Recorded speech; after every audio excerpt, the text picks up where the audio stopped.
Imagine waking up every single morning, wondering if today is the day you finally forget your own name. For 3 years, I lived inside that prison, watching my memory crumble like wet sand, mourning a future I believed had already been stolen from me. I canceled plans, apologized for conversations I couldn't recall, and thanked my wife for holding our family together while my brain fell apart. What I didn't know was that my wife and my 17-year-old daughter were the architects of every single forgotten conversation, every misplaced key, every terrifying blackout. And the pills I swallowed each morning to slow my decline were the very thing accelerating it. This is the story of how a single laptop screen, left open for 45 seconds too long, unraveled the most elaborate betrayal a family has ever committed against its own. Every morning for 3 years followed the same script. The alarm would go off, and before I even opened my eyes, the dread would settle over me like a wet blanket. A cold, suffocating awareness that today might be the day I crossed some invisible threshold and couldn't find my way back. I would lie there for a few minutes, testing myself. What day is it? Wednesday. Good. What's your daughter's name? Hailey. Good. Where do you work? Barrett Construction. Still there. I would get up, go to the bathroom, and stare at my face in the mirror, checking for signs of the stranger I was slowly becoming. Then Christine would appear in the doorway with a glass of water and a small white pill, and she would smile and say, "Here you go, honey." And I would take my medicine like a good patient and thank the woman who was erasing me 1 milligram at a time. That was my life. That was every single day for 1,000 days, until it wasn't. My name is Mark Barrett, and 3 years ago, I was the kind of man who never missed a detail. I ran Barrett Construction out of a converted warehouse on the east side of Columbus, Ohio, 12 employees, a fleet of 8 trucks, and a reputation that got us handshake deals with contractors who didn't shake hands with just anybody. I had built that company from a one-man operation in my garage when I was 30 years old, and by the time I turned 37, we were pulling in $1.2 million in annual revenue. My wife Christine and I had been married since 2007, when I was 23 and she was 20. Our daughter Hailey came along the following year, and she was everything you'd want a kid to be: sharp, curious, the kind of girl who read 3 grades above her level and asked questions that made teachers pause. I remember thinking, back then, that I had gotten more than my share of luck in this life. Funny how that works. The first sign of trouble appeared on a Tuesday in September of 2023, when I was 39. I walked into the office and could not for the life of me remember the name of our newest client, a man I had spoken to on the phone just the day before. His name was right there on the contract in front of me, but my brain simply would not connect the letters to the voice I had heard 24 hours earlier. I laughed it off. Stress, I told myself. I had been sleeping poorly, working 60-hour weeks to finish a commercial project downtown. Christine noticed before I did, or at least that's what she wanted me to believe. She started keeping a little notebook in the kitchen, dates and incidents of my forgetfulness. Missed appointments, repeated questions. The time I drove to the hardware store and sat in the parking lot for 11 minutes because I couldn't remember why I was there. She showed me that notebook one evening with tears in her eyes, and I felt the floor drop out from under me. Christine made the appointment with Dr. Ellison herself. Dr. Victor Ellison was a general practitioner with a private clinic on Riverside Drive. He'd been treating our family for years, and Christine had known him since college at Ohio State. He ran what he called a full cognitive battery: word recall, clock drawing, spatial reasoning, a 20-minute interview where he asked me things like what year it was and who the president was. I passed some and failed others, though I realize now that I was already confused from what Christine had been doing at home. Ellison sat us down in his office with the overhead lights dimmed. I remember thinking it felt like a funeral parlor, and told us that my results were consistent with early-onset Alzheimer's disease. He said it gently, the way you tell someone their dog has to be put down. Christine grabbed my hand and cried, Hailey, who was 15 then and sitting in the corner of the office, just stared at the floor. Ellison prescribed me donepezil, 10 milligrams daily, the standard first-line treatment. I took my first pill that night with a glass of water and a silent prayer. What I did not know, what I would not know for another 3 years, was that the pills in that bottle were not donepezil at all. They were lorazepam. 1 milligram tablets, small and white, virtually identical in appearance to the real thing. Lorazepam is a benzodiazepine, the same family as Valium and Xanax, and its side effects read like a checklist of everything I had been experiencing. Anterograde amnesia, cognitive impairment, confusion, disorientation, drowsiness. In other words, every pill I swallowed to slow my Alzheimer's was actually manufacturing the symptoms I was terrified of. Christine had replaced the contents of the prescription bottle within hours of the pharmacy filling it. She kept the real donepezil hidden in a locked drawer in her home office, just in case anyone ever needed to see that the prescription existed. She had thought of everything. And her partner in this, the person who helped her maintain the illusion day after day, was my own daughter. The decline that followed was steady and merciless, or so I believed. Over the next 2 years, I went from a man who ran a construction company with a firm hand to someone who couldn't reliably make it through a meeting without losing his train of thought. I forgot the names of employees I had worked with for a decade. I asked the same questions 3 times in an hour. I drove to a job site in Hilliard that I had visited hundreds of times and missed the exit by 15 miles because my brain could not connect the route.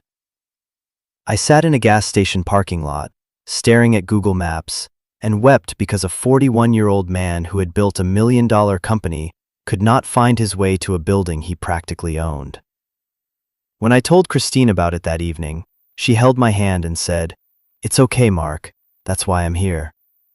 Hailey looked up from her laptop with that practiced expression of gentle pity and said, "Maybe Danny can drive you to sites from now on, Dad."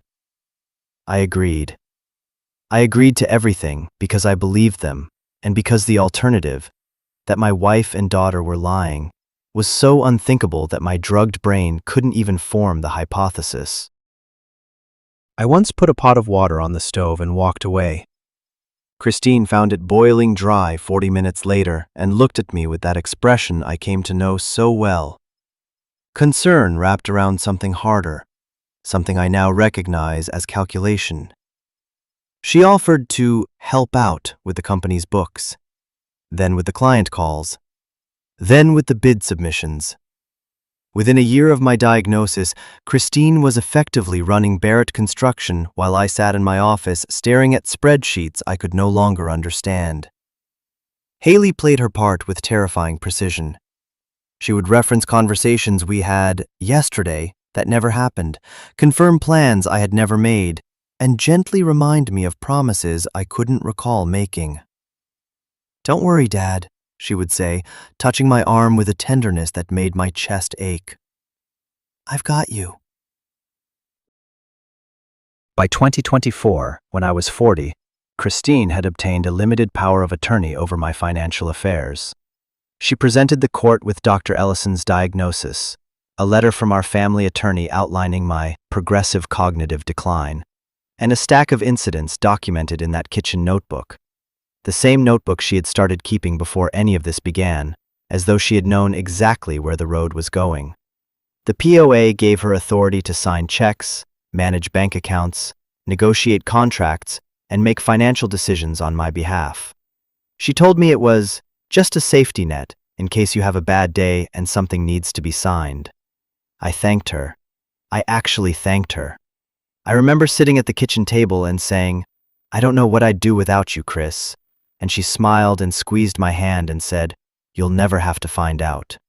Hailey was sitting across from us doing her homework, and she looked up just long enough to give me that same sad, supportive smile. They had rehearsed it. I am certain of that now. The months before the discovery were the darkest of my life.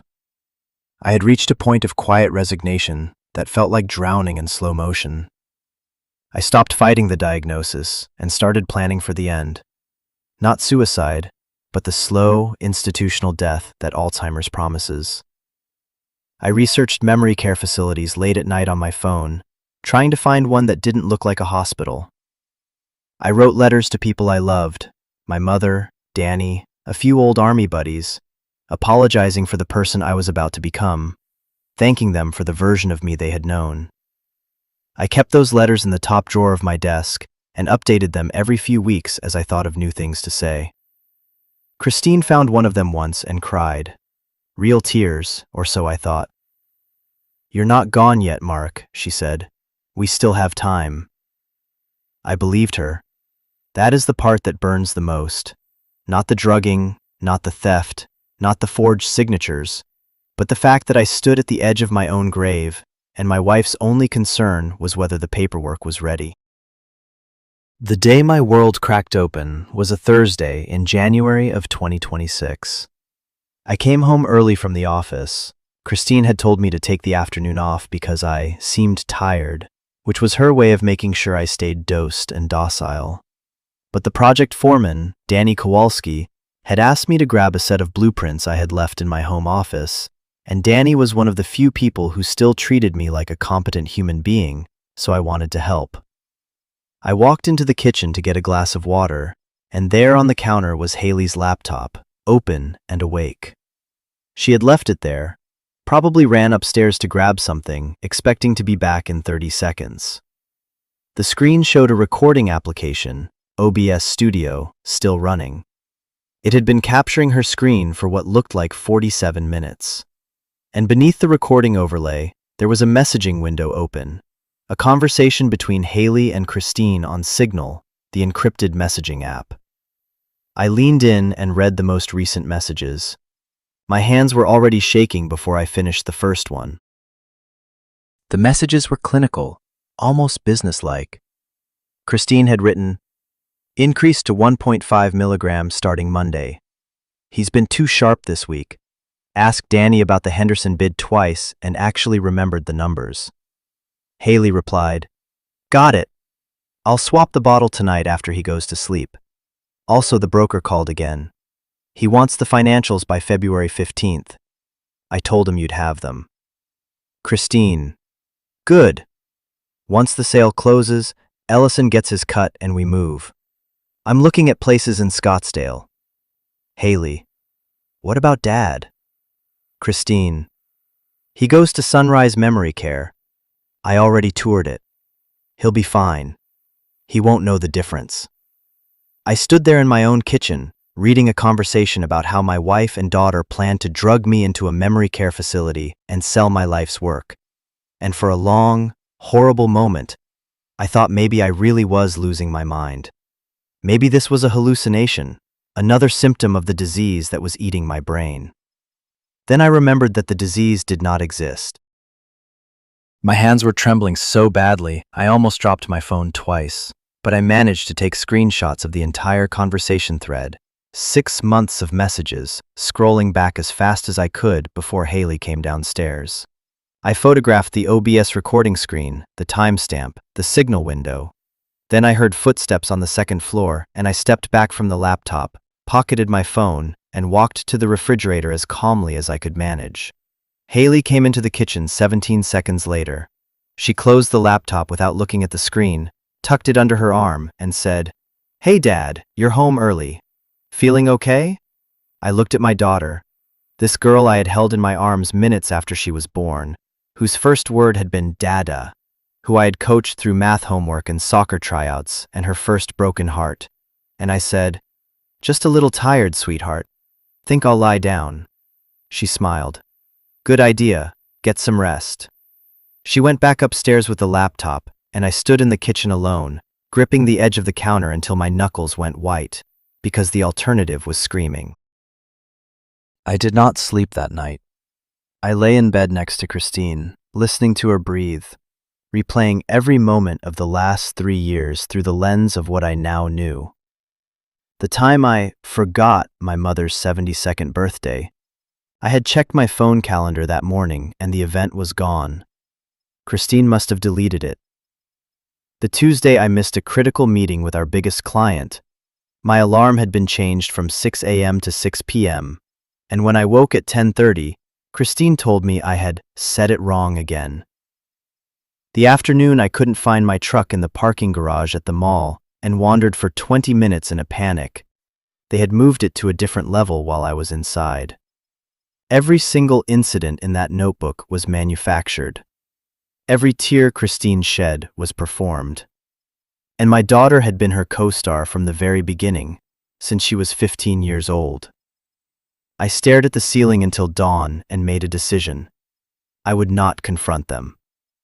Confrontation would give them time to destroy evidence, increase my dosage, or worse, have me committed before I could fight back. I needed to be smarter than they were. I needed proof that could not be denied. The first thing I did was find a new doctor. I used a prepaid phone bought with cash from a Walmart 20 miles south of Columbus, $43 for the phone and a month of service, and kept it in the glove compartment of my work truck, which Christine never touched. I found Dr. Sarah Chen, an internist affiliated with Ohio State Wexner Medical Center, who specialized in toxicology and cognitive assessment. I called her office and explained my situation. I believed I was being medicated with something other than what was prescribed, and I needed blood work done without my family's knowledge. Dr. Chen agreed to see me the following Tuesday. I drove to her clinic during what Christine thought was a routine job site visit and sat in the examination room while Dr. Chen drew 4 vials of blood. She ordered a benzodiazepine panel, a hepatic function test, and a full metabolic workup. The results came back 3 days later. My blood lorazepam level was 48 nanograms per milliliter. The therapeutic range for short-term anxiety treatment is 10 to 20. I was running at more than double the high end of the normal range, a sustained, accumulating dose designed to keep me confused but functional enough not to alarm anyone outside the house. The expected benzodiazepine level for someone taking donepezil? 0. Absolutely 0. Dr. Chen sat me down in her office and explained what 3 years of lorazepam had done to my brain. Benzodiazepines enhance GABA receptor activity, she said, speaking slowly, as though she understood my ability to process information had been chemically throttled for 1,000 days. Long-term use causes anterograde amnesia, difficulty forming new memories. It causes confusion, impaired executive function, emotional blunting, and motor coordination issues. Every symptom you've attributed to Alzheimer's is consistent with chronic benzodiazepine exposure. You do not have Alzheimer's disease, Mr. Barrett. You are being drugged. I sat in that chair and I cried. Not from sadness, from relief so violent it felt like a physical blow. My mind was not dying. My brain was not rotting. The prison I had lived in for 3 years had a door, and someone had just shown me where the key was hidden.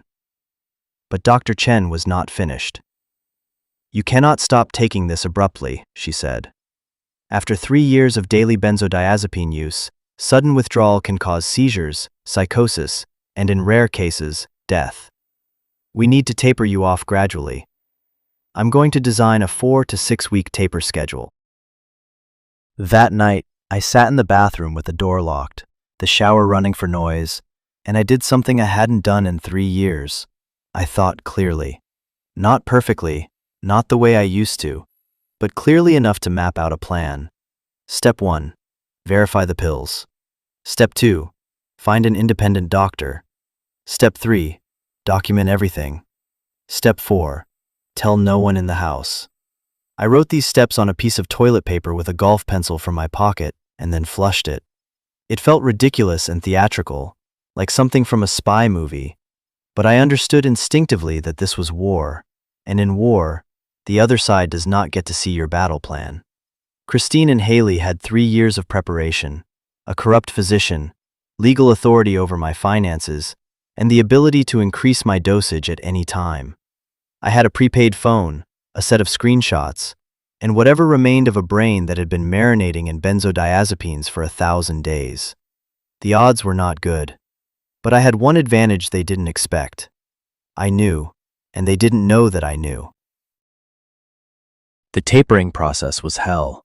Dr. Chen started me at 0.75 milligrams, half my current dose, and dropped it by 0.125 milligrams every 5 days.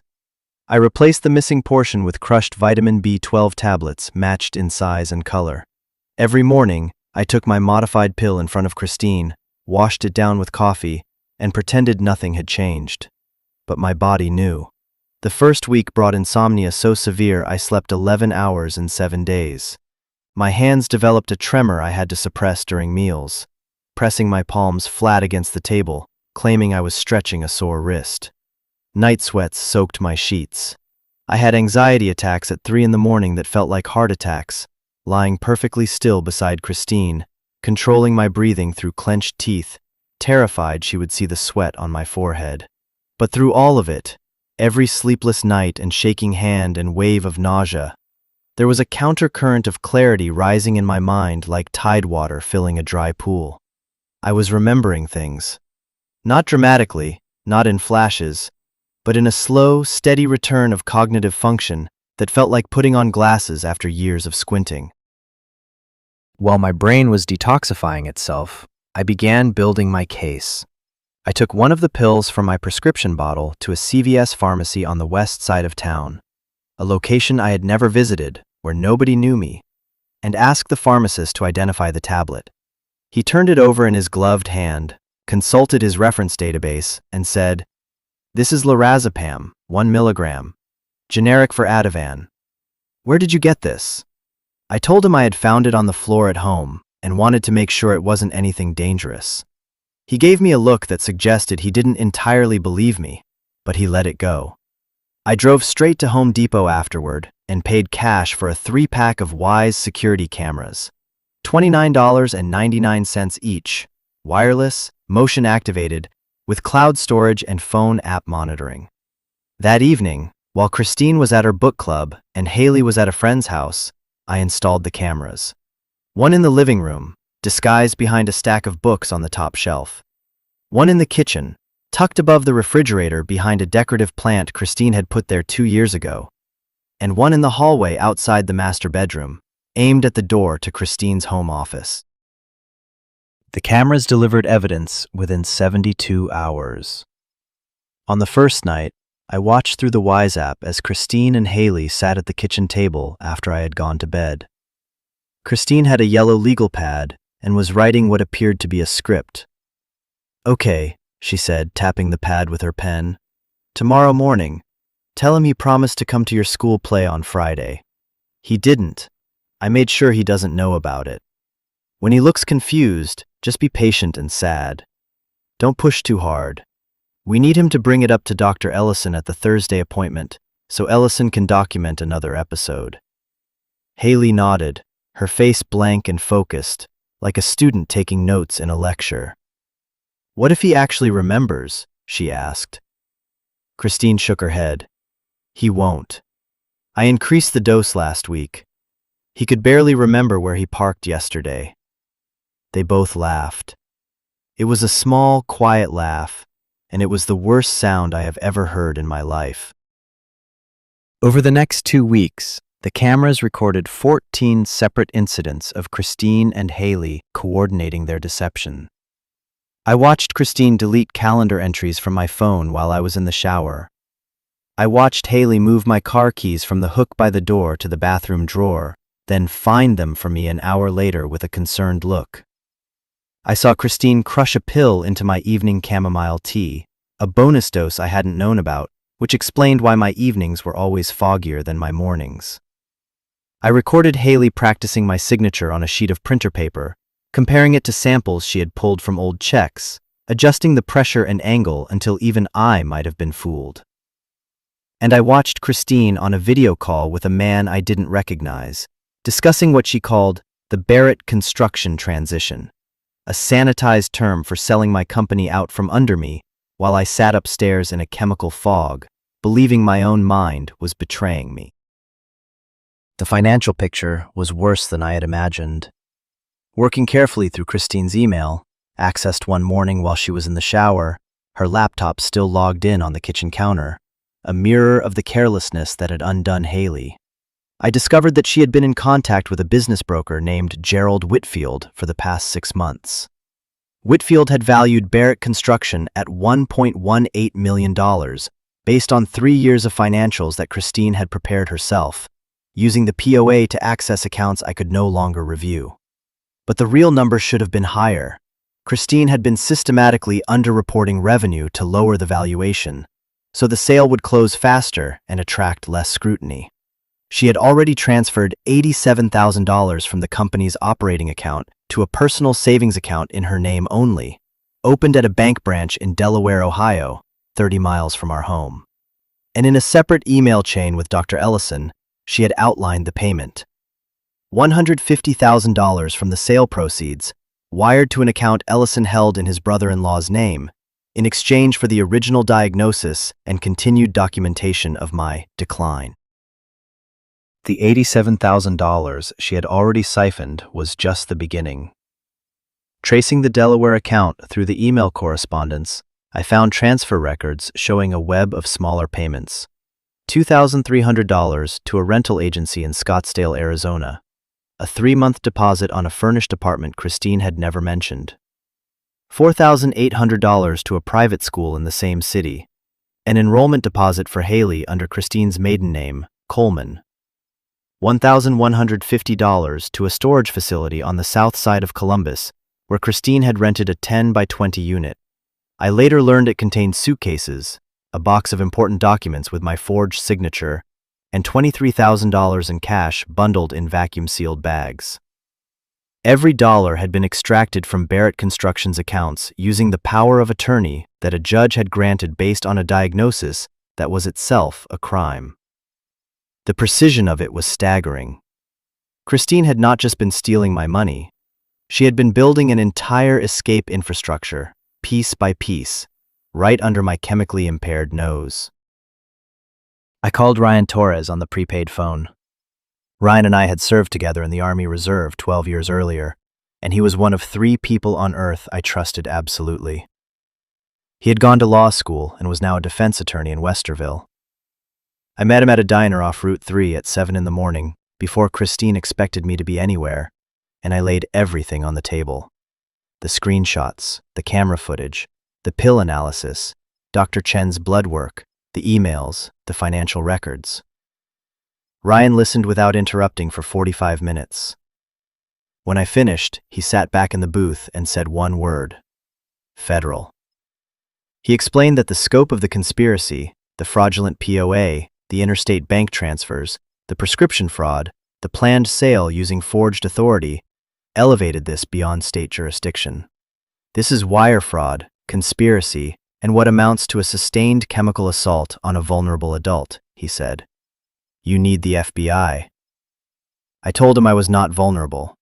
He looked at me and said, Mark, they drugged you for 3 years and convinced you that you were losing your mind. You were vulnerable. That's not a weakness. That's what they did to you. Ryan made a phone call that afternoon, and by Friday, I was sitting in a conference room at the FBI field office in downtown Columbus, across the table from Special Agent Diana Reeves. Reeves was a compact woman in her early 40s, with a kind of steady, appraising gaze that made you feel like she was reading your thoughts. She specialized in white-collar fraud and told me later she had seen many schemes in her career, but nothing like what Christine and Hailey had built. I gave her everything: the phone, the camera footage, the blood work, the emails. She reviewed it methodically, pausing to ask questions so precise they felt surgical. The pill substitution, she said, pointing to Dr. Chen's lab report. You're telling me your wife replaced your prescribed medication with a benzodiazepine for 36 months, and your physician was complicit? I said yes.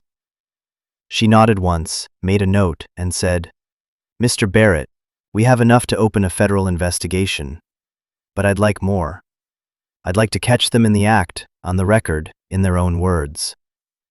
Are you willing to keep playing sick while we build this case? I said I was. It was the hardest thing I have ever agreed to. The weeks that followed tested every limit I had. Every morning, I woke up next to the woman who was poisoning me and performed the role of a man losing his mind. I asked the same question twice. I paused mid-sentence and pretended to lose my train of thought. I called Hailey by the wrong name, once, carefully, watching her face for the micro-expression of satisfaction that confirmed she believed it. At night, after they thought I was asleep, I reviewed camera footage on my prepaid phone in the bathroom. I forwarded clips to Agent Reeves via a secure email she had given me. All the while, I continued my benzodiazepine taper under Dr. Chen's supervision, my mind sharpening daily even as I fought to appear duller. By the 4th week, I was down to 0.25 milligrams. The withdrawal symptoms were fading. My memory was returning in waves, not just recent events, but older things too, details from years ago I had lost without realizing. Danny's wife's name, Angela. The color of my mother's front door, sage green. The combination to the office safe, 24831. Each recovered memory felt like finding a coin in a field. Small, shining, proof that the ground beneath my feet was real. There were moments during those weeks when the weight of what I was doing nearly crushed me. One evening, Hailey sat next to me on the couch and leaned her head against my shoulder, the way she used to when she was small. "I love you, Dad," she said quietly. And in that moment, knowing what I knew, carrying what I carried, I had to say, "I love you too, sweetheart," without my voice breaking, without flinching, without pulling away from the girl who was helping to destroy me. I said it. I even put my arm around her. And when she went upstairs, I walked to the garage and sat in my truck in the dark for 30 minutes, gripping the steering wheel until my forearms burned. Because the alternative was walking back into that house and confronting her and ending the investigation and losing everything. The FBI needed more time. Ryan needed more evidence.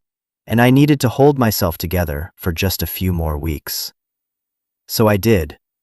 I held myself together with duct tape and fury and the image of a room 214, Sunrise Memory Care, that I was never going to see from the inside. The FBI wanted a recorded conversation about the business sale, and they wanted it at the dinner table. Agent Reeves had me fitted with a body wire, a small transmitter sewn into the lining of my jacket, with a microphone no larger than a shirt button. The plan was simple. I would bring up the company during dinner and let Christine steer the conversation toward selling. I was to say as little as possible and let them incriminate themselves. The weight of that wire against my chest felt like carrying a loaded weapon into my own home. One wrong move, one shifted jacket, and 3 months of careful work would collapse. But Agent Reeves had trained me on how to sit, how to gesture, how to keep the microphone positioned. I had rehearsed the opening line in my truck a dozen times on the drive home. Everything depended on what happened in the next 30 minutes. On the appointed evening, I sat down to a meal of roast chicken and mashed potatoes and waited until the plates were half empty before saying, "I had a good day today. Clear head. Made me think about the company." Christine and Hailey exchanged a glance so brief it would have been invisible if I hadn't been watching for it. Christine set down her fork and said, "Honey, I've been meaning to talk to you about that. I spoke to the accountant last week, and he's concerned about the overhead. He thinks we should consider selling while the market is strong." Hailey chimed in on cue. "Dad, you can barely remember our address some mornings. Maybe it's time to let someone else handle it." I nodded slowly, as if processing this with great difficulty, and said, "Maybe you're right. I just don't want to lose what I built." Christine reached across the table and took my hand. "You won't lose anything, Mark.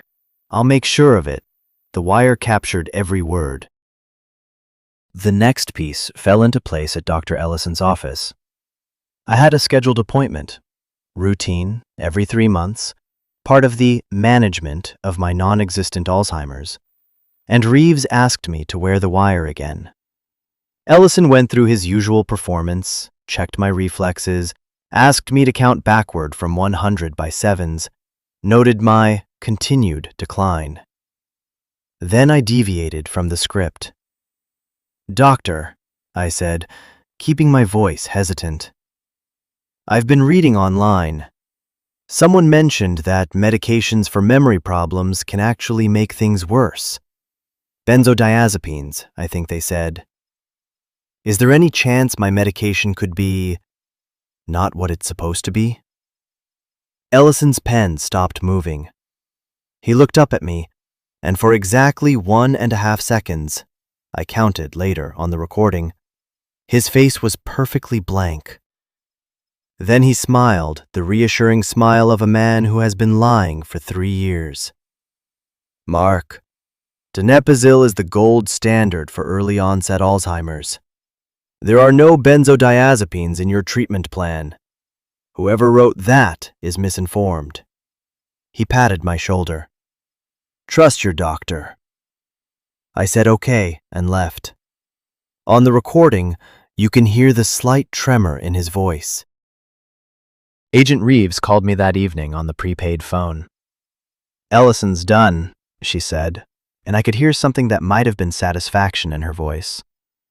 The moment he denied benzodiazepines while knowing he prescribed a dummy medication, that's perjury on a wire on top of everything else. His lawyer is going to have a very bad day. She told me the team had also subpoenaed Ellison's financial records and found a pattern of deposits. $5,000 here, $3,000 there, from an account linked to Christine's Delaware savings. The payments had started 6 months after the diagnosis and totaled just over $42,000 to date, with the remaining $108,000 promised upon completion of the business sale. Ellison hadn't just been complicit, he had been on retainer, a salaried participant in the destruction of his own patient. I asked Reeves how a doctor could do something like that. She was quiet for a moment and then said, "People do extraordinary things when they convince themselves the victim won't remember enough to fight back." That sentence has stayed with me ever since. Christine was getting suspicious. I could feel it in the way she watched me over the following week. Longer looks, more pointed questions. She asked me twice whether I had been feeling different lately, and I understood that my improving cognition was visible, despite my best efforts to mask it. The brain is a difficult thing to fake, in either direction. On camera, I watched her tell Hailey that they needed to increase the evening supplement, her code for the crushed pills in my tea. That night, I saw her in the kitchen footage, grinding a pill with the back of a spoon and stirring it into my chamomile with practiced efficiency. Agent Reeves confirmed that this was exactly what they needed, video evidence of the drugging in progress, unprompted, in real time. The case was nearly ready, but the most dangerous part was still ahead. She said, "One more week, Mr. Barrett. One more week and we bring them in. One more week of swallowing poison. One more week of looking into the eyes of the 2 people who were supposed to love me most and seeing nothing but the performance." I sipped the tea that night. I had to.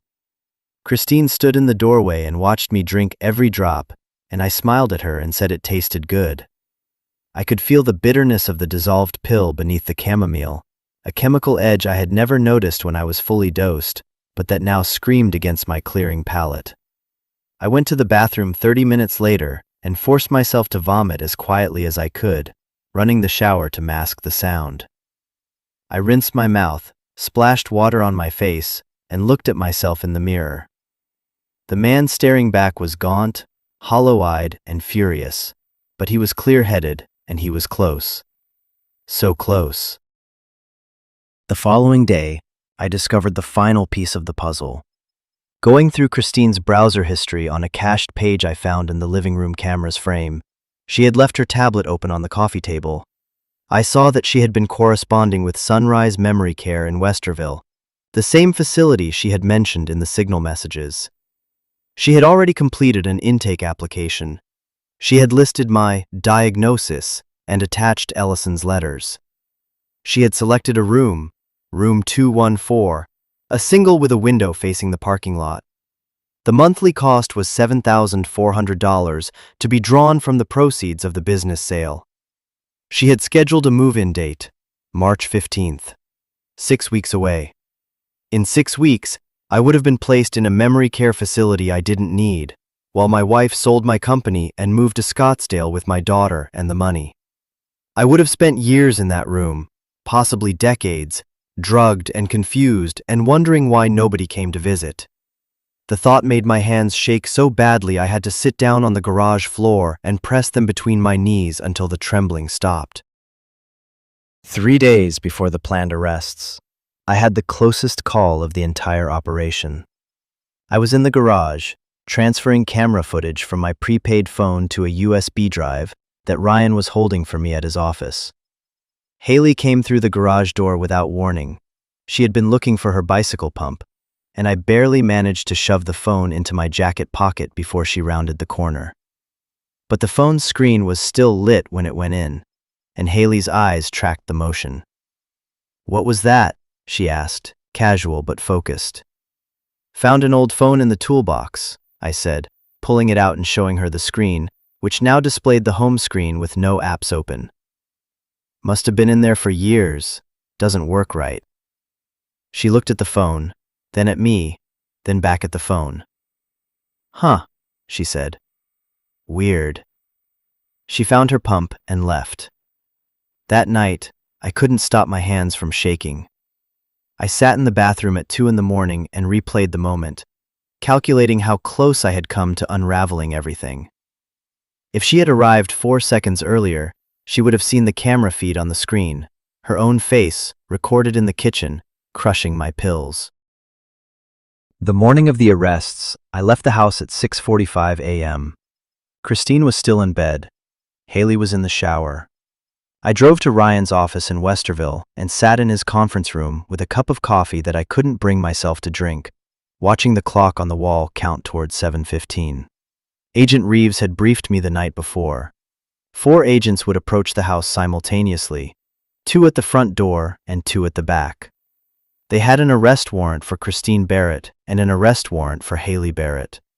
Simultaneous teams would be executing a warrant at Dr. Ellison's clinic on Riverside Drive. The business broker, Gerald Whitfield, would be brought in for questioning as a potential witness, not a suspect. The FBI believed he was unaware of the fraud. At 7:16, my prepaid phone buzzed. It was a text from Reeves. "In custody, both." I read those 2 words 5 times.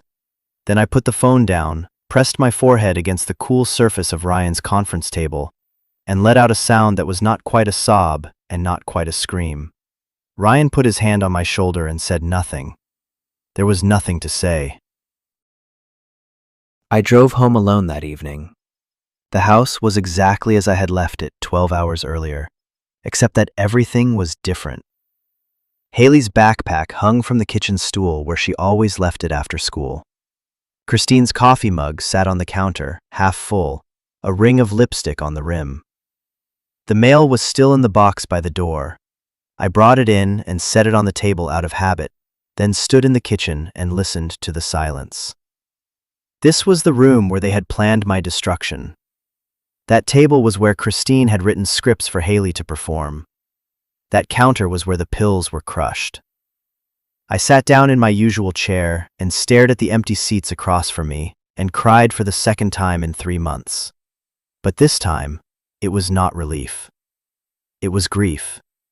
Not for my marriage, which had been dead long before I knew it, but for the daughter I thought I had, who had never actually existed, or who had existed once and been transformed into something unrecognizable by a mother who saw her as a tool. The legal proceedings moved with the deliberate pace of federal justice. Christine was charged with wire fraud, conspiracy to commit wire fraud, assault by means of a dangerous substance, the drugging, and forgery. Hailey, despite being 17, was charged as an adult due to the severity and duration of her participation. Conspiracy to commit wire fraud and forgery. The prosecutor, an assistant U.S. attorney named Kathleen Park, argued successfully that Hailey's actions over a 3-year period demonstrated premeditation, sophistication, and sustained voluntary participation that could not be attributed to youthful impulsivity. Dr. Ellison was charged with prescription fraud, conspiracy to commit fraud, and medical malpractice, though the malpractice was a state charge added by the Ohio Medical Board. His medical license was suspended immediately pending trial. All three were held on bail, Christine at $500,000, Ellison at $350,000, and Hailey at $100,000. Christine's parents posted her bail. Ellison posted his own. Hailey remained in juvenile detention for 6 days before a family friend came forward. The trial began on a Monday morning in September, 8 months after the arrests. I sat in the witness box for the better part of 2 days and told a courtroom full of strangers the story of how my family tried to erase me. I described the confusion, the shame, the nights I lay awake wondering which memories were real and which ones my disintegrating brain had fabricated. I described the morning I read the messages on Hailey's laptop, and the attorney had to pause while I collected myself. I held up the prescription bottle, entered into evidence as Exhibit 14, and said, "I took one of these every morning for 3 years. My wife told me it was medicine. My daughter watched me take it and said, 'Feel better, Dad.' It was not medicine. It was the thing that was making me sick." The courtroom was so quiet, I could hear the court reporter's fingers on the stenotype. Several jurors were visibly struggling to maintain composure. Christine sat at the defense table in a navy blazer, looking at a point on the wall somewhere above my head, her expression perfectly controlled. She did not look at me once. Hailey was not in the courtroom that day. Her attorney had arranged separate proceedings, but I felt her absence like a phantom limb. I had spent 17 years being her father, and now I was testifying in a case that would determine whether she spent her 20s on probation or in prison. I kept glancing at the empty chair at the defense table where she would have sat, and every time I did, I saw a ghost of the little girl who used to climb into my lap and ask me to read the same picture book 3 times in a row. The prosecutor asked me if I believed my daughter had acted of her own free will. I paused for a long time, long enough that the judge glanced at me over her glasses. I said, "She was 15 when it started. She was a child. But she was 17 when I found those messages, and she was not a child anymore." It was the most honest answer I could give, and it cost me more than anyone in that courtroom could have understood. Dr. Sarah Chen testified as an expert witness for the prosecution.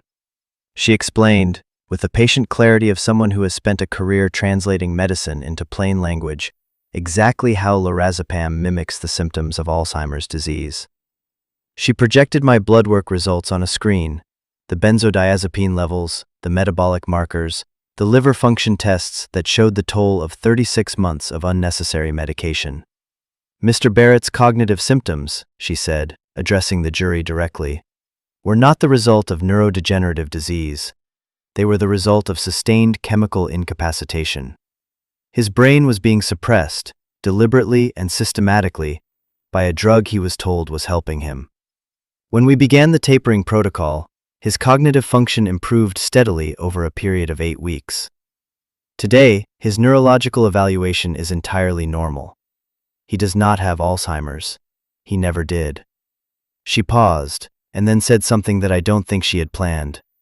"What was done to this man is not just fraud. It is a kind of theft that most people cannot imagine, the theft of someone's ability to trust their own mind." The prosecution played the camera footage on the 3rd day of the trial. The courtroom watched Christine sit at the kitchen table and coach Hailey on what to say the next morning. They watched Hailey practice my signature, holding it up to compare against the originals, tilting her head like an art student studying a master's brushstroke. They watched Christine crush a pill with the back of a spoon and stir it into a mug of tea with a steady hand and an expression of complete calm. They heard the dinner conversation where Christine and Hailey told me to sell my company while I sat there in a chemical fog, nodding along to the plan for my own destruction. And they heard Ellison, in his office, look me in the eye and tell me there were no benzodiazepines in my treatment plan. When the footage ended, one juror in the back row was wiping her eyes with a tissue. The courtroom was silent in a way that felt less like stillness and more like a held breath, the kind of silence that comes when a room full of people realizes they are watching something that should never have been possible. Danny Kowalski was called as a character witness. He sat in the box with his calloused hands folded on the railing and described the Mark Barrett he had worked alongside for 12 years, a man who remembered every measurement, every deadline, every worker's birthday. Then he described what he had watched happen over the last 3 years, the confusion, the missed meetings, the vacant stares during conversations. "I thought I was watching my friend die in slow motion," Danny said, his voice cracking for the first time in the decades I had known him. "And I blamed myself for not doing more. Now I know there was nothing to do because the people who were supposed to love him were the ones killing him." Christine's attorney objected, but the words were already in the room, and no legal motion could remove them from the minds of 12 jurors. The defense attorney for Christine stood and requested a brief recess. The judge granted it. In the hallway, I heard later, Christine's lawyer told her the case was unwinnable and urged her to take a plea. She refused. Hailey took the plea deal. Her attorney negotiated it over a 3-day period during the second week of the trial. Full cooperation, testimony against Christine and Ellison, in exchange for a reduced charge and no prison time. She was sentenced to 3 years of supervised probation, 500 hours of community service, and mandatory psychological counseling twice per week. Ryan told me afterward that it was a fair outcome, that juries are unpredictable when it comes to minors, and that a trial could have gone either way. I did not argue. I did not want to watch my daughter sit through a trial of her own. The plea was the closest thing to mercy that this situation allowed. On the day she testified, she walked to the witness stand in a gray cardigan and sat down with her hands folded in her lap like a child waiting outside the principal's office. She looked smaller than I remembered, as though the weight of what she carried had compressed her. The prosecutor asked her to describe how the conspiracy began. Hailey said that Christine had first approached her in the fall of 2023 when Hailey was 15. "Mom told me Dad's memory was getting bad," Hailey said, her voice steady but thin, like a thread being pulled too tight. "She said doctors couldn't help and we needed to protect ourselves financially before he got worse. She said it was the responsible thing to do." I believed her. I believed her for almost a year before I started to understand what we were really doing. The prosecutor asked what changed. Hailey was quiet for a long time. "I saw him cry," she finally said. "He was sitting in his office at home, holding a family photo, and he was crying because he couldn't remember when it was taken. And I knew that I had taken that memory from him. I knew, and I didn't stop." She looked at me for the first time since the trial began. I looked back.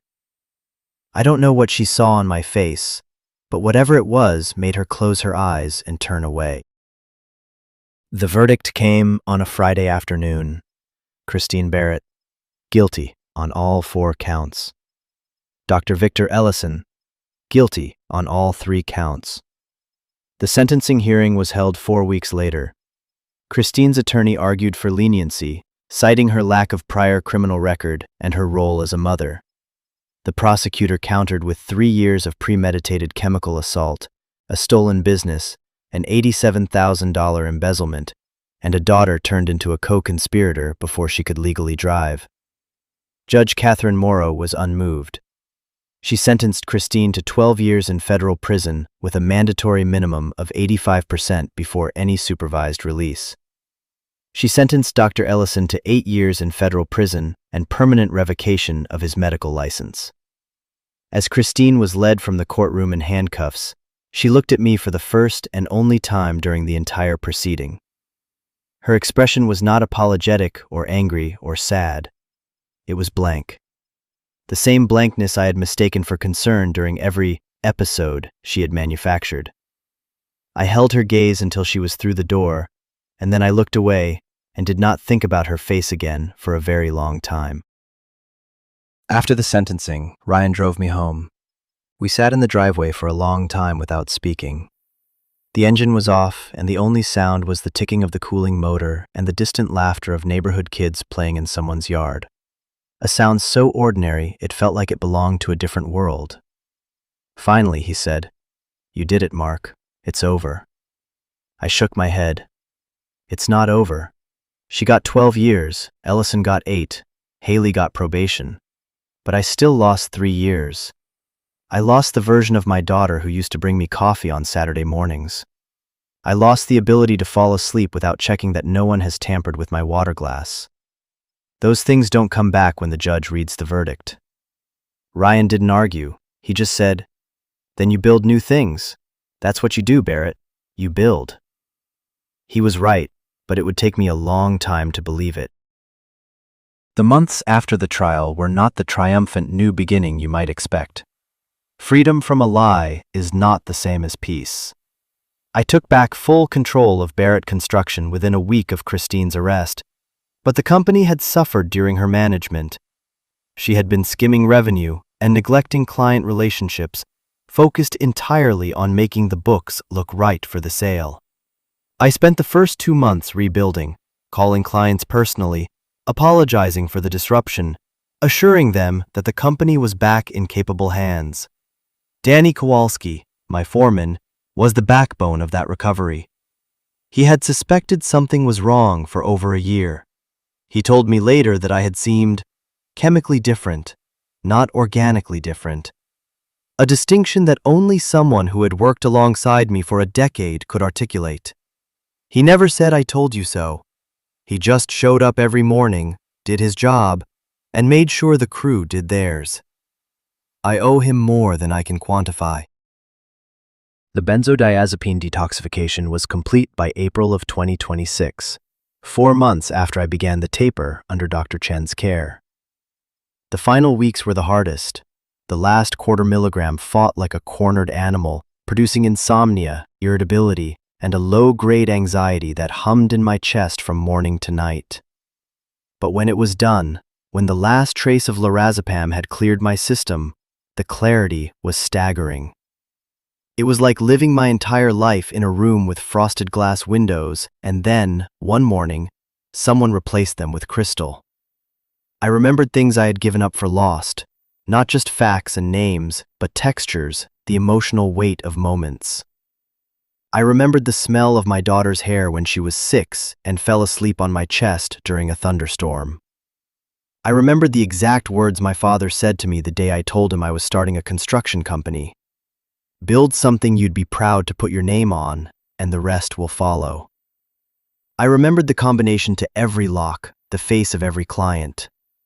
My mind was not just restored, it was sharpened, as though the years of suppression had created a cognitive spring-loading that released all at once.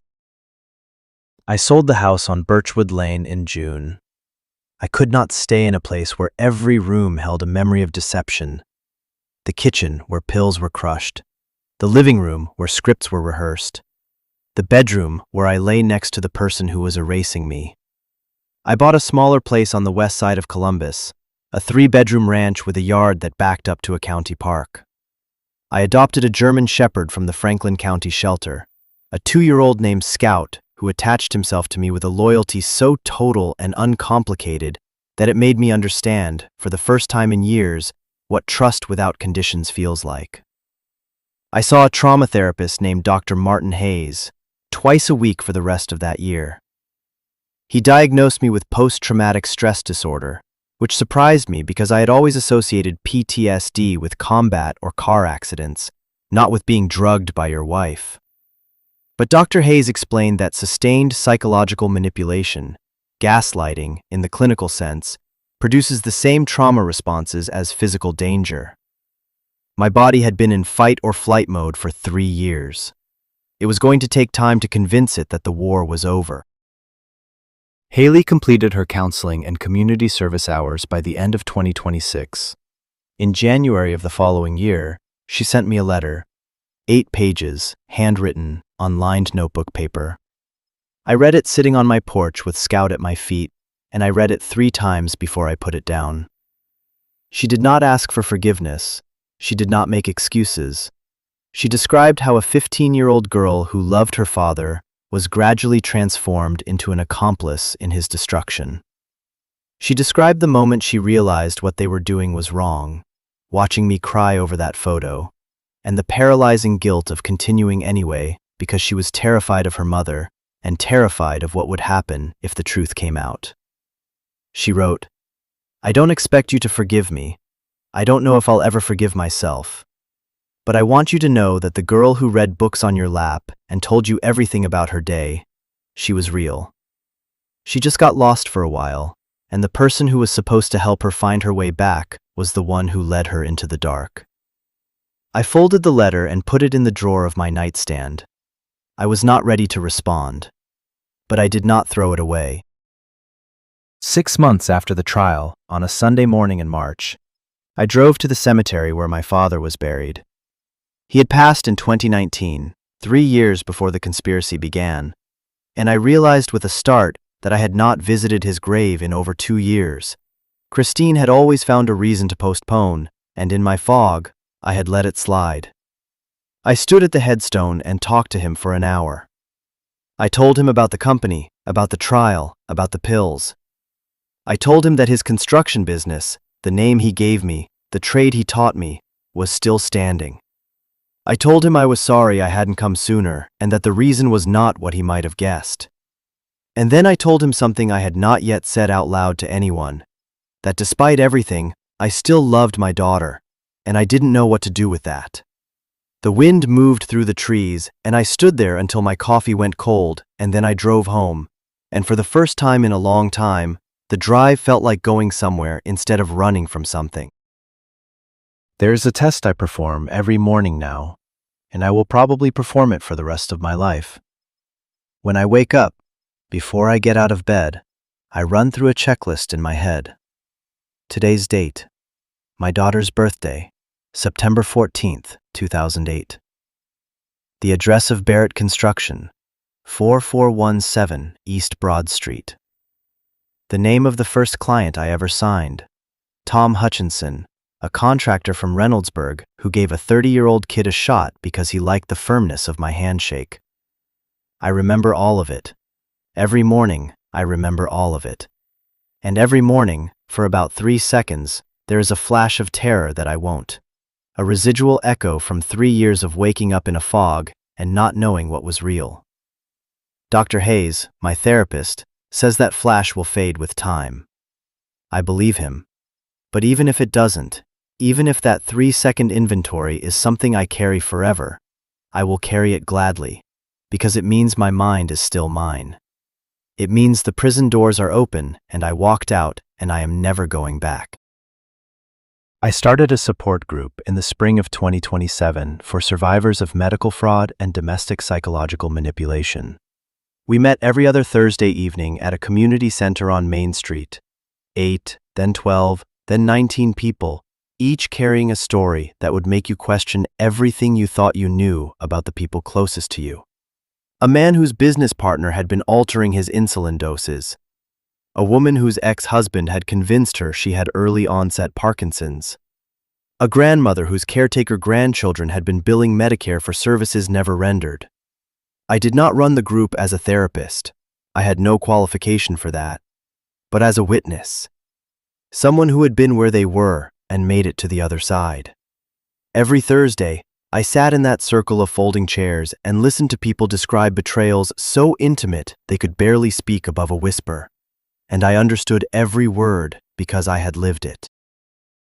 I spoke at a conference in Chicago organized by the National Center for Victims of Crime, and I told a ballroom full of advocates, lawyers, and law enforcement officers the story of how my wife and daughter stole my mind for 3 years. The room was so quiet I could hear the air conditioning. When I finished, a woman in the front row stood up and said, "How do you trust anyone after that?" I thought about the question for a long time before answering, long enough that the moderator started to lean toward his microphone, thinking I had finished. "I don't trust easily," I said, "but I trust specifically. I trust people who earn it with consistency, not promises. And I trust myself again, which is the part they almost took from me permanently." The room was silent for a moment, and then the applause started. Not the polite kind, but the kind that builds from the gut, from people who have carried something heavy and recognize the sound of someone setting it down.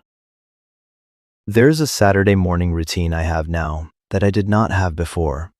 I wake up at 6, make coffee in a French press, and sit on the back porch with Scout while the sun comes up over the park behind my house.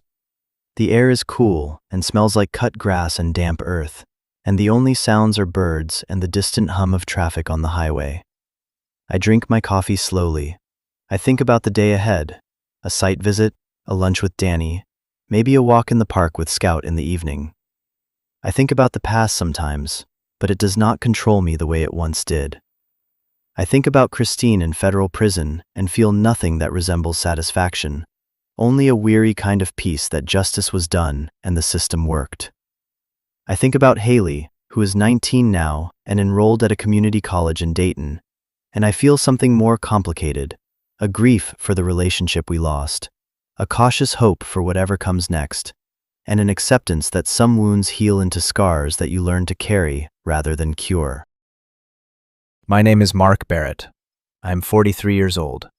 I own a construction company that I built with my own hands, and I am surrounded by people who have earned my trust through years of steady, unglamorous loyalty.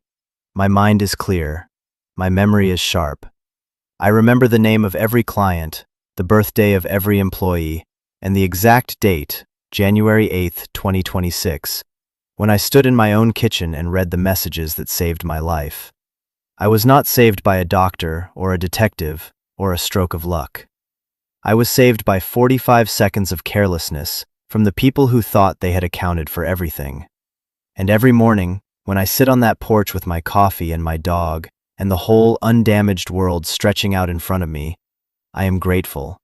Not for what was done to me, but for the fact that I am still here to know the difference between who I was, who they tried to make me, and who I chose to become. Justice had been served. The guilty were punished. The innocent were healing. And I had made it through, not unscathed, but unbroken, and entirely, completely mine.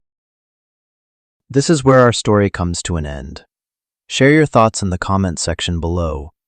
Thank you so much for listening. If you enjoyed this story, please subscribe to this channel and hit the notification bell so you never miss a new upload. We will see you in the next one.